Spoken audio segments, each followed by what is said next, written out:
과부의 헌금을 대하는 예수님의 마음, 이렇게 제목을 잡았습니다. 추수감사절기를 우리가 이제 지난 주일에 우리 함께 지내고 우리 온 그 중앙배화의 모든 성도들이 같이 이제 뜨겁게 찬양하는 시간을 가졌습니다. 예, 우리 아이들도 막 와서 랩도 하고 플룻도 불고, 예, 특히 이제 사회가 굉장히 아주 좋았습니다. 예, 두 분이 아주 잘 어울리셨어요. 그래서 추수감사절기를 지내면서 하나님께 드리는 그 감사의 마음이라는 주제로 헌금에 대한 설교를 하려고 했습니다. 그래서 두렙돈을 드리는 과부의 모습을 통해서 하나님께서 정말로 원하시는 감사 예물은 무엇인가? 부자의 금화가 아니라 가난한 과부의 마음이다 라는 메시지를 준비하고 그렇게 나누려 했습니다. 그러니까 부자들은 남는 것에서 일부를 드렸다, 이렇게 말할 수 있어요. 여기 이제 풍족한 중에 드렸다라고 할 때 그 풍족하다는 단어가 넘쳐서 남아돌다라는 뜻입니다. 그러니까 이제 넘쳐서 남아드는 것 중에 이제 일부를 드렸지만, 과부는 빈곤에 힘겨워하면서 가진 것 전부를 드렸지 않느냐. 여기 이제 그냥 가난한이라고 번역됐지만 실은 이제 여기에 쓰이는 가난한이라고 하는 건 단순히 가난한 걸 좀 넘어서서 조금 더 뭐라고 해야 될까? 약간 날카로운 단어입니다. 궁핍한이란 단어를 씁니다. 그러니까 프토코스라는 단어가 일반적이라는데요. 그런데 페니크로스, 이건 궁핍하다. 다시 말하면 빈곤에 힘겨워하면서 고생하고 수고하는, 하루하루 근근히 살아가는 사람이 가진 것 전부를 드렸다라는 표현인 거죠. 이제 이게 극명한 대조를 보입니다. 그래서 우리는 이 가난한 과부의 헌신을 예수님께서 칭찬하신 것이라고 오랫동안 우리는 이 이야기를 함께 묵상하고 또 거기에서 이제 우리가 메시지도 들었습니다. 저는 이 해석도 너무 좋아합니다. 그러니까 진정한 헌금의 가치라고 하는 건 얼마나 많이 드리느냐보다 얼마나 뒤에 남겨두느냐와 관련되어 있기 때문에 그런 거죠. 그러니까 남겨둔 부자보단 자기 것을 전부 바치려고 하는 이 마음, 그러니까 액수보다는 그 마음을 드리는 것이 참 중하다라고 하는 메시지가 이 해석에 담겨 있는 겁니다. 그리고 그 각자의 경제적 능력에 부합하게 그저 넘치도록 해서 그 남아도는 것 중에 일부를 드리는 게 아니라 힘에 부치도록 마음을 담아서 드리는 것이 하나님께서 기뻐하시는 헌금이다. 힘에 부치도록이라는 기준이 전 되게 중요하다고 생각하는데, 그래야 내게 있는 모든 것이 하나님께 속한 것이고 하나님의 소유라고 하는 것에 대한 고백이 될 수 있으니까 그런 겁니다. 한 번 생각나서 크게 드리는 헌금보다 형편껏 지속적으로 반복적으로 이 모든 소유가 하나님께서 내게 주신 것임을 고백하고 상기하고 되새기려는 노력과 애씀이 믿음인 겁니다. 저는 이게 우리 청년들에게도 또 우리 모든 성도들에게도 부디 이 믿음의 고백이 흐트러지지 않으면 좋겠고, 이게 조금 더 우리의 그냥 애써서 드리는 것이 아니라 정말 우리의 고백으로 당연히 주님께 드릴 수 있는 그런 믿음의 공동체가 되면 참 좋겠다, 이제 이런 마음, 이렇게 설교하려고 준비 중이었습니다. 이 해석과 메시지도 우리가 아주 깊이 생각하고 실천해야 할 가치가 있죠. 굉장히 좋습니다. 깊이 생각해야 되죠. 그런데 설교를 준비하기 위해서 성경을 공부하다가 조금 새로운 해석을 만나게 되고 또 그것에 은혜 받았습니다. 전통적인 해석도 우리에게 참 은혜가 되는데 이 새로운 해석도 올해 유독 더 저에게 묵직하게 다가왔다, 이렇게 말씀드리고 싶습니다. 결론부터 말씀드리겠습니다. 이 우리가 읽은 말씀은요, 바른 헌금에 대한 기준 혹은 벅찬 헌금에 대한 칭찬을 위한 이야기이기보다 본분을 잊고 하나님의 마음을 떠난 종교 지도자들에 대한 경고에 가깝습니다. 아니, 왜 갑자기 난데없이 종교 지도자들은 지금, 아니, 부자의 헌금과 지금 과부의 헌금을 얘기하다가 갑자기 종교 지도자들은 또 무슨 말씀입니까? 라고 얘기할 수 있겠는데, 왜냐하면 우리가 읽은 이 말씀의 앞뒤에 나오는 이야기를 우리가 잘 살펴보아야 할 필요가 있는 거죠. 성경은요, 연구하려고 쓰여진 책이기보다 읽고 듣기 위해 쓰여진 책입니다. 그러니까 쭉 누군가가 대표로 읽는 걸 귀로 들으면서 끄떡끄떡 하면서 듣는 책인 거예요. 장절이 나뉘어져 있는 건 처음부터 성경이 기록될 때 나뉜 게 아닙니다. 13세기에 편의를 위해서 수도사, 다시 말하면 하나님을 위해 자신을 완전히 헌신하고 신앙적으로 살겠다고 다짐한 사람들이 믿음 생활의 편의를 위해서 장절을 달아둔 것에 불과한 것이죠. 그러니까 전체는 연결되어 있는 이야기입니다. 두루마리에다가 이렇게 쭉 연결되어 있는 건데 앞뒤에 무슨 얘기가 나오냐? 우리가 지금 21장을 읽었는데 앞에 누가복음 20장에 보면 무슨 얘기가 나오냐? 위선적이고 거치장만하는 종교 지도자들에 대한 이야기가 나옵니다. 예수님하고 싸우려고만 하고 예수님을 어떻게 함정에 빠뜨리려고 가이사 그림이 있는 동전 보여주면서 요거 세금 누구한테 내야 됩니까? 하면서 따지는 거.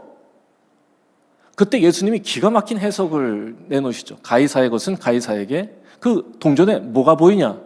가이사가 보이지, 이게 가이사잖아요. 이랬더니 예수님이 가이사의 것은 가이사에게, 하나님의 것은 하나님에게.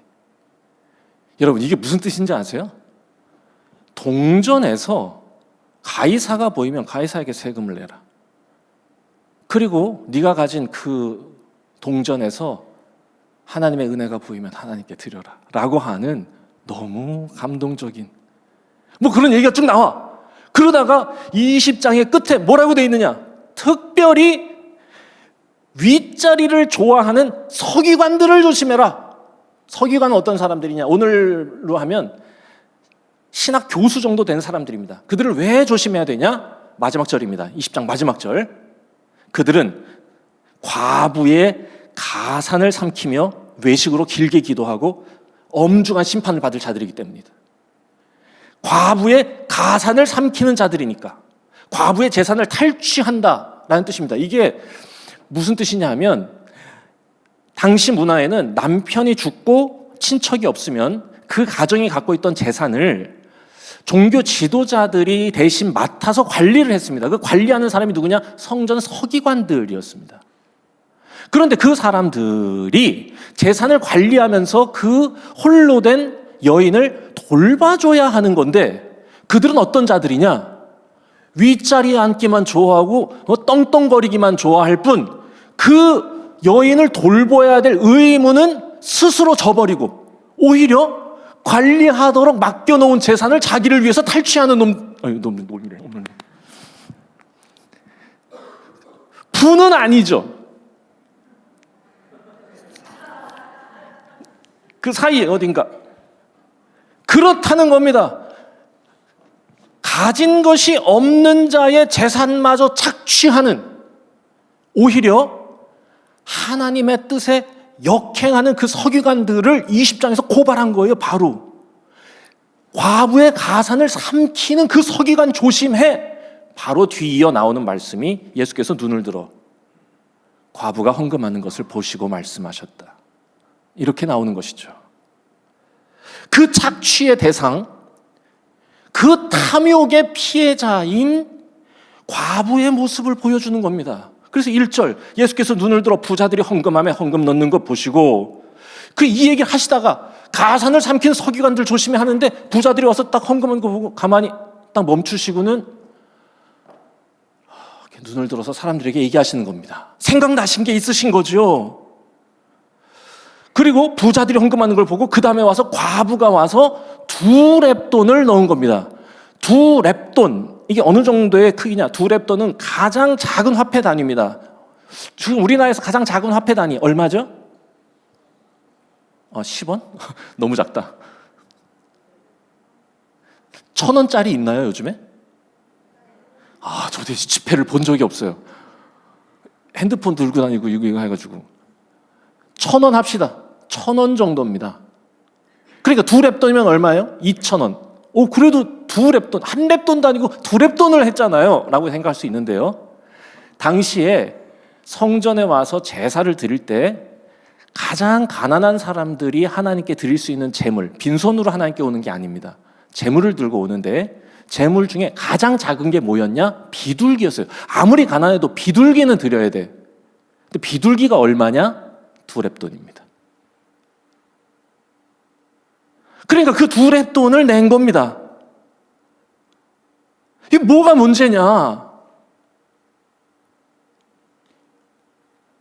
그렇지, 반마리는 바칠 수 없으니까. 반마리 바칠 수 없으니까 2랩돈을 한 건데, 바로 그 순간에 예수님이 입을 열어서 다시 그 주변에 있는 사람들에게 이렇게 말씀하기 시작했다는 겁니다. 얘들아, 보거라. 봐라. 이 가난한 과부가 다른 사람들은 훨씬 많이 넣은 거야.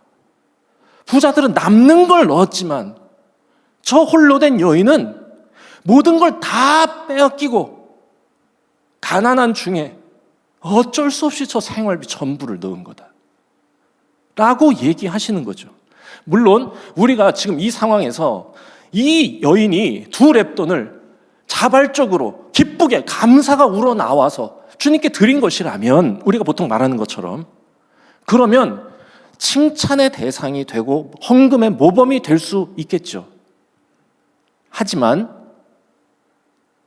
이 2랩돈을 어쩔 수 없이 넣은 것이었다고 하면 얘기가 달라지기 시작할 겁니다.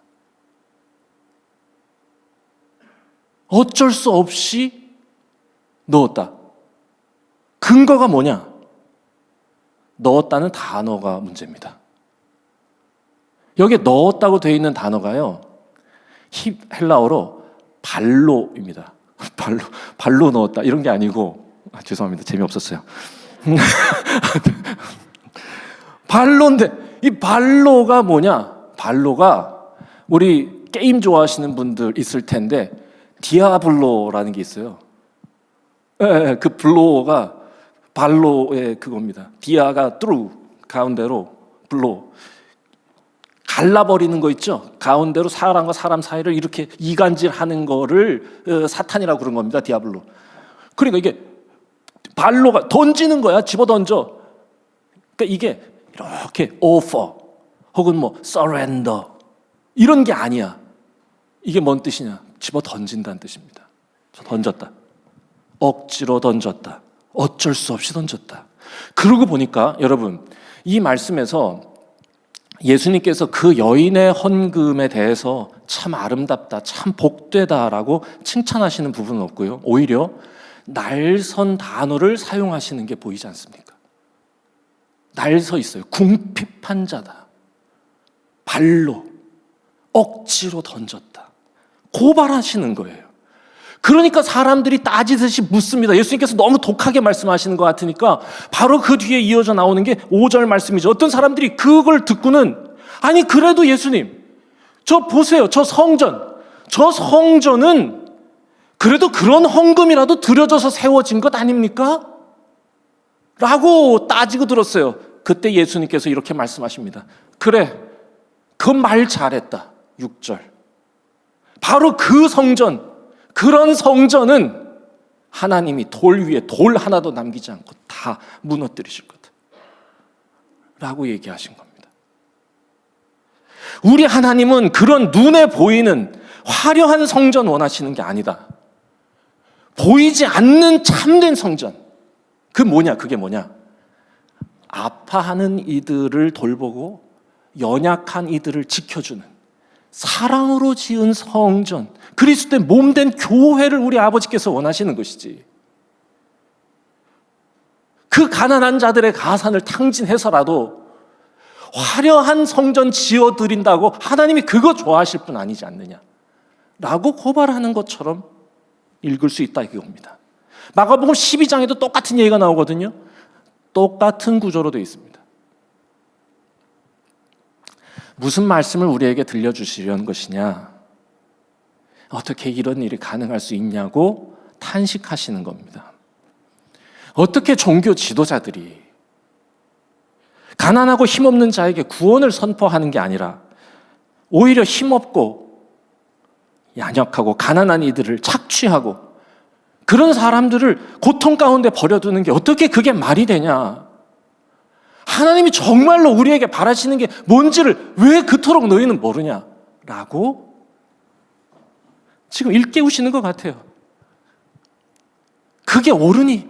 라고. 그 종교 지도자들이 어떻게든 자기 발 아래 예수님을 두려고 책을 잡으려고 이 질문 저 질문, 남편이 7이었다가 다 죽었어. 그런 다음에 만약에 천국 가면 거기 가서 다 만날 텐데 그럼 그 아내는 누구 부인입니까? 조롱하듯 물어보던 사람들 앞에서 예수님이 얘기하시는 겁니다. 특별히 이런 위선적인 종교 지도자들 조심하라고. 그런 사람들은 가난한 자들의 가산을 삼키는 자들이라고. 그 말 하자마자 부자가 헌금하고 과부가 헌금한 겁니다. 그리고 그걸 보시고는 예수님께서 제가 너무 소리를 지르죠?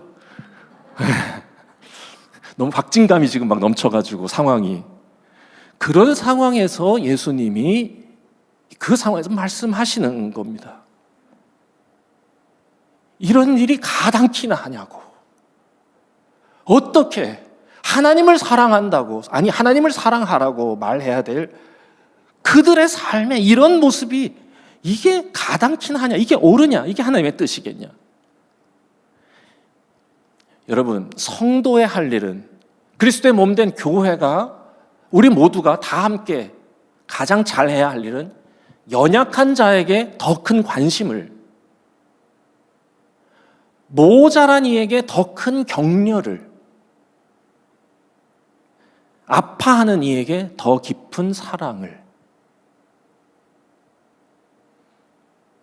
베풀며 사는 것입니다. 이걸 예수의 마음이라 하고 예수 정신이라 하는 겁니다. 우리 교회는 바로 그 예수 그리스도의 마음 위에 세워져 있는 것입니다. 제가 일하는 학교에도요, 저희 학교에 이 설립 이념에 이렇게 되어 있습니다. 배화는 기독 정신 위에 세워진. 기독 정신, 그게 뭐냐? 이겁니다. 예수님의 마음은 이거예요. 연약한 자에게 관심을. 그래서 그들을 그 고통 가운데서 구원하시는 것입니다. 예수님의 구원 사역에 대해서 많은 분들이 오해하시는 게 뭐냐? 십자가로만 우리를 구원하셨다고 생각하시는 거예요. 아닙니다. 예수님의 하루하루는 구원의 일들로 가득했어요. 보세요. 가난해서 먹을 것 없는 이들을 먹여주셨어요. 배고픔으로부터의 구원이요. 아파하는 이들이 예수님을 만나면 누구나 구원받았어요. 병 고침을 받은 것입니다. 예수님이 제일 처음 이 땅에 오셔서 말씀하셨던 게 뭡니까? 가난한 자에게 복음을 전파하려 함이라 하셨잖아요. 눈먼 자에게 다시 보게 함을. 그게 구원이죠. 맞아요. 우리도 그 일을 해 나가는 겁니다. 여러분, 우리 하나님은 부자의 남은 돈 몇 푼이 필요하신 분이 아닙니다. 아파하는 이들의 눈물을 닦아주는가? 가난한 이들이 배불리 먹게 되는가? 억울한 이들이 가슴을 펴고 사는가? 외로운 이들이 사랑받는가? 성실하고 정직하게 살아간 이들이 높임을 받는 세상이 되어가는가에 관심이 있으세요? 여러분, 이 일은요, 사람들이 보란 듯이 할 수 있는 일이 아니에요. 아무도 모르는 곳에서 나의 진실하고 성실한 태도로만 가능합니다. 내가 만나는 사람들 한 사람 한 사람과 그들을 어떻게 내가 사랑하며 사는가에 관한 일 아닙니까? 하나님이 원하시는 건 관심 없고 내가 갖고 싶은 것에만 관심이 있어서 과부의 가난 따위는, 그의 아픔 따위는 신경도 쓰지 않던 서기관의 모습이 오늘 우리가 살아가는 세상에서는 반복되지 않게 하는 게 우리 성도들의 일이다. 이렇게 새겨보겠습니다. 하나 더. 그래서 그 서기관들에게, 그래서 우리에게 우리 예수님이 원하시고 요구하시는 것 무엇일까? 좀 더 생각해 보았어요. 하나님을 두려워하며 사는 것입니다. 서기관들이 가장 두려워했던 게 뭐였을까? 가난이었던 것 같습니다. 그러니까 과부의 돈이라도 착취하죠. 그 서기관들은요, 하나님 없는 삶보다 돈이 없는 삶을 더 두려워하고 더 비참하다고 여긴 겁니다. 이게 문제였죠. 그래서 예수님이 그들의 마음을 흔들어 놓은 겁니다. 마치 이 땅에서 사는 게 전부인 것처럼 돈 갖고 화려하게 편안하게 누리며 사는 게 가장 행복인 것처럼 살아가는 그 서기관의 모습이 너무 보기 싫으셨던 거죠. 그래서 가르쳐 주시는 겁니다.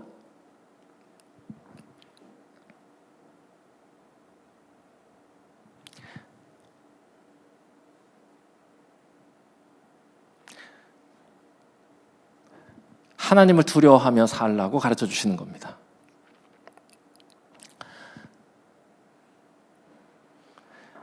하나님께서 우리에게 허락하신 또 우리에게 주어진 삶의 자리에서 모든 것 이상으로 하나님을 두려워하고 모든 것 이상으로 하나님을 사랑하면서 살아가라고. 우리 부활하신 예수님께서도 베드로에게 찾아가셔서 이렇게 말씀하십니다. 네가 이것들보다 나를 더 사랑하냐?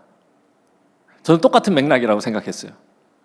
성경에는 네가 이 사람들보다 나를 더 사랑하냐라고 번역이 되어 있지만 거기에 쓰여진 투톤이라고 하는 단어는요, 실은 3인칭 대명사입니다. 그러니까 이것들이에요. 댐이 아니지. 뭔지 모르겠어요. 하여간 이것들이 뭐냐?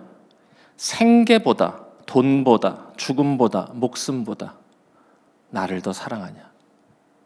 주어진 자리에서 모든 것 이상으로 나를 더 생각하며 살 수 있겠느냐? 나를 더 사랑하며 살 수 있겠느냐라고 베드로에게 물으셨던 거죠. 그러면 이런 실수하지 않으니까. 똑같이 반복하지 않으니까요. 바울의 고백도 여러분 똑같습니다. 오늘 우리는 알아가며 성경 읽기에서 바울의 기록한 성경을 우리가 공부했는데요. 바울이 로마서 끝에서 8장의 끝에 8장 38절 39절 바울도 이렇게 합니다. 환난도 위협도 가난도 칼도 사망도 생명도 이 사랑에서 끊을 수 없다. 그것도 내가 하나님을 사랑하는 이 사랑, 하나님이 나를 사랑하시는 이 사랑에서 어떤 것도 끊을 수 없다. 그 모든 것 이상으로 하나님을 두려워하고 하나님을 사랑하며 사는 것.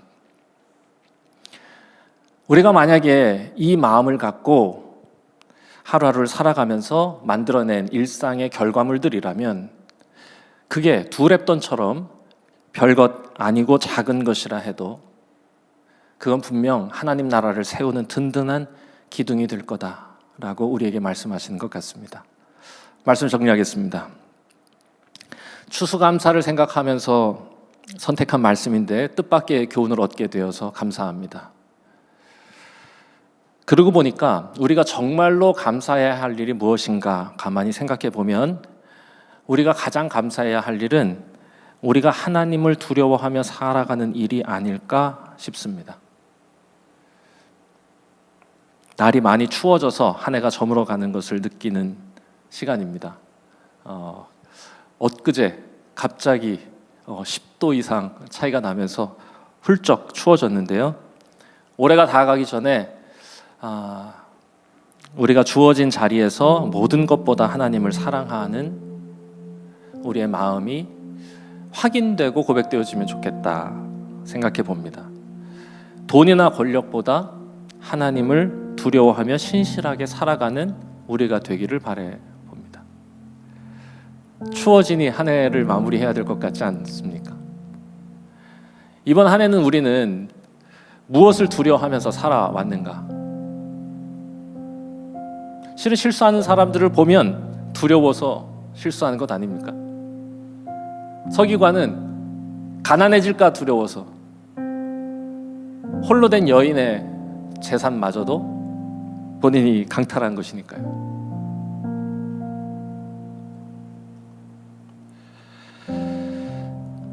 우리가 정말로 하나님께 드려야 할 것들이 무엇인지 생각하게 되는 요즘입니다. 어쩌다 생각날 때 크게 하나님께 드리는 헌금보다 날마다 하나님을 경외하는 마음으로 살아가면서 모든 것이 하나님의 소유임을 고백하는 것, 이게 하나님께서 받으시는 진짜 예물이 되지 않겠나 생각해 봅니다. 네, 그렇게 믿음을 지켜나가는 우리가 되면 좋겠습니다. 네, 우리가 그렇게 믿음을 지켜나갈 때 우리 주님은 우리가 믿음 지키는 게 아니라 그 믿음이 우리를 지켜나갈 거라고 얘기해 주실 겁니다. 함께 우리 고백하겠습니다. 찬양을 하겠는데요. 나의 모습 나의 소유, 우리 찬양.